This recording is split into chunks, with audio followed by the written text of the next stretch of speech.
आपको बता दें कि करणी सेना जैसे संगठनों ने राणा सांगा के अपमान को आपको जानकारी दे दें कि अगड़ा बनाम पिछड़ा की लड़ाई भी बता दिया है। इस पर आप इस रिपोर्ट को देखिए।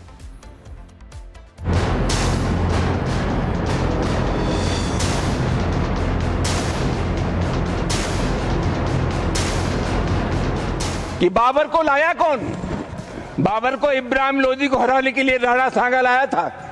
तो मुसलमान तो बाबर की औलाद हैं और तुम गद्दार राणा सांगा की औलाद हो। समाजवादी पार्टी के नेता रामजी लाल सुमन ने जितनी धमक के साथ संसद में यह बयान दिया था, उतनी निर्मलता से अब माफी मांगने पर उतारू हो गए हैं। जब रामजी लाल सुमन ने राणा सांगा पर विवादित कथनी कही थी, उस वक्त उन्हें अंदाजा नहीं था कि उनके बयान पर इतना बड़ा बखेड़ा खड़ा हो जाएगा। लेकिन अब माफी मांग रहे हैं, अपने बयान पर सफाई दे रहे हैं। कामकाज की समीक्षा पर चर्चा में मैंने कहा था कि हिंदुस्तान में बाबर को राणा सांगा ने आमंत्रित किया था इब्राहिम लोदी को हराने के लिए। मेरा मकसद किसी की धार्मिक भावना को ठेस पहुंचाने के नहीं था। मैं किसी धर्म को मानूं या न मानूं, लेकिन किसी दूसरे धर्म के मानने के जज्बात के साथ खिलवाड़ करने का मुझे कोई अधिकार नहीं है। समाजवादी पार्टी के नेता के बयान का विरोध देश भर में हो रहा है। जयपुर में लोगों ने तलवारें हवा में लहराकर अपने गुस्से का इजहार किया। प्रदर्शनकारियों ने रामजी लाल सुमन की सदस्यता रद्द करने की मांग की है। वहीं रामजी लाल सुमन के घर पर करणी सेना के कार्यकर्ताओं ने हमला किया। 1000 से ज्यादा कार्यकर्ता बुलडोजर लेकर सांसद के घर पहुंचे, जहां जमकर तोड़फोड़ और पथराव किया गया। पथराव में 14 पुलिसकर्मी भी घायल हुए हैं। राणा सांगा के इतिहास को अगर इन्होंने पढ़ा होता, वो महान योद्धा जिसके शरीर के घाव इस बात को बताते थे कि इन्होंने भारत की धर्म और संस्कृति को बचाने के लिए उस समय किस प्रकार के पराक्रम का परिचय दिया था। इतिहास के बारे में लोग क्या जानते हैं? जो औरंगजेब और बाबर की पूजा करते हो, जो जिन्ना को अपना आदर्श मानते हो, इन लोगों से इसकी उम्मीद नहीं की जा सकती। रामजी लाल सुमन के बयान की हर तरफ निंदा हो रही है। ऐसे में रामजी लाल सुमन ने माफी मांगने में ही अपनी भलाई समझी, लेकिन विपक्ष का रवैया वही है। वोट बैंक के लिए देश के महापुरुषों का अपमान किया जा रहा है, नीचा दिखाया जा रहा है, जिससे साफ है कि औरंगजेब वर्सेस राणा सांगा की सियासत में अभी और उबाल बाकी है।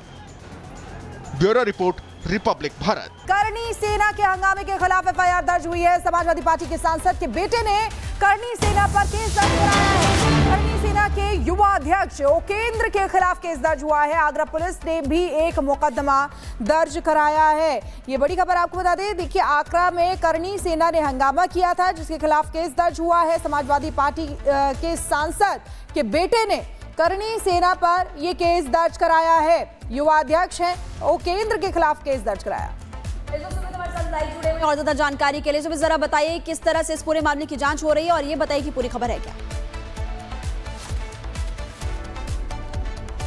देखिए, कल जिस तरीके से पूरा घटनाक्रम सामने आया था और समाजवादी पार्टी के जो सांसद हैं उनके घर पर जिस तरीके से अटैक किया गया था, उसमें जो है घेरने की कोशिश की गई थी। उसके बाद अब इस पूरे प्रकरण को लेकर सवाल जो है वो उठ रहे हैं। वहीं जांच इस पूरे मामले को लेकर जो है वो शुरू कर दी गई है। कई लोगों को हिरासत इसमें लिया गया था और वहीं अब रामजी लाल सुमन के जो बेटे हैं उनकी तरफ से जो करणी सेना के जो राष्ट्रीय युवा अध्यक्ष हैं उपेंद्र, उनके खिलाफ जो है वो मुकदमा दर्ज करवाया गया है, जिसमें क्योंकि जो तस्वीरें सामने आई थी उसमें उपेंद्र भी तस्वीरों में नजर आए थे और इसके अलावा जो राष्ट्रीय अध्यक्ष करणी सेना के वो तस्वीरों में दिखे थे, उनको भी चोट की जो है बात सामने आई थी। जो घटनाक्रम पूरा सामने आया था क्योंकि बड़ी संख्या में करणी सेना के जो तमाम कार्यकर्ता हैं वो रामजी सुमन के घर पर पहुंचे थे, क्योंकि जिस तरीके का बयान जो है वो रामजी सुमन की तरफ से दिया गया था, उसके बाद से ही लगातार उनका विरोध हो रहा था और इसीलिए जो करणी सेना के तमाम जो कार्यकर्ता हैं वो एक साथ इकट्ठा होकर जो है घर को घेरने के लिए बड़ी संख्या में पहुंचते हैं और इसी दौरान जो बड़ी संख्या में पुलिस के जो जवान हैं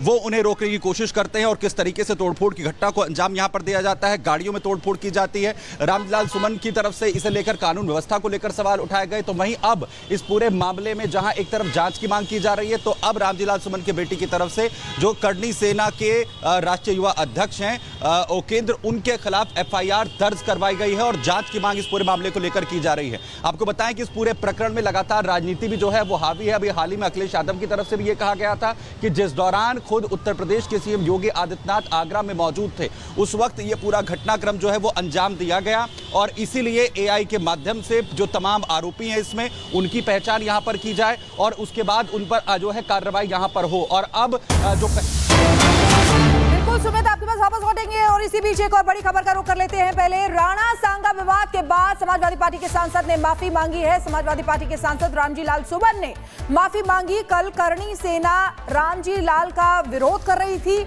आगरा में सांसद के घर करणी सेना ने हंगामा किया था, जिसकी खबर अभी आपको दिखा रहे थे कि उन पर एफआईआर भी दर्ज कराई गई है।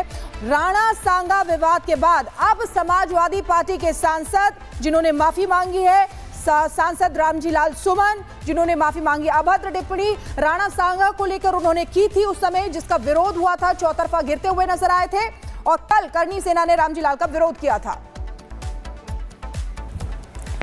और सुमित इस वक्त हमारे साथ जुड़े हैं। सुमित, कल हमने देखा था कैसे करणी सेना के लोगों ने नाराजगी जाहिर की थी। हमने उनके अध्यक्ष से भी बात की, वो कह रहे थे माफी से कम कुछ नहीं, लेकिन अब रामजी लाल सुमन ने माफी मांग ली है।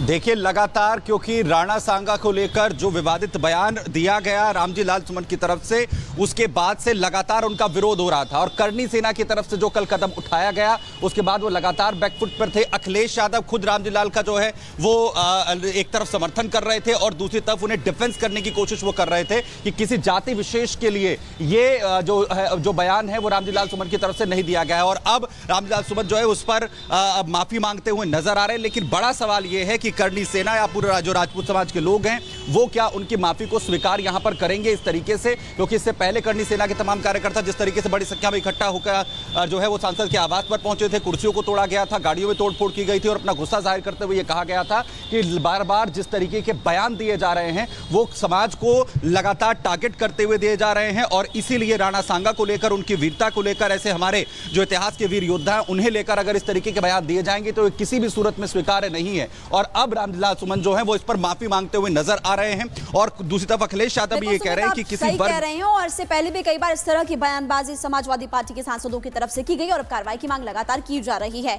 आप हमारे साथ बने रहिएगा। देखिए, समाजवादी पार्टी के नेता रामजी लाल सुमन ने अपने बयान पर माफी तो मांग ली है, लेकिन सांसद के बयान से अखिलेश अब मुश्किल में फंस गए हैं। आपको बता दें कि करणी सेना जैसे संगठनों ने राणा सांगा के अपमान को आपको जानकारी दे दें कि अगड़ा बनाम पिछड़ा की लड़ाई भी बता दिया है। इस पर आप इस रिपोर्ट को देखिए।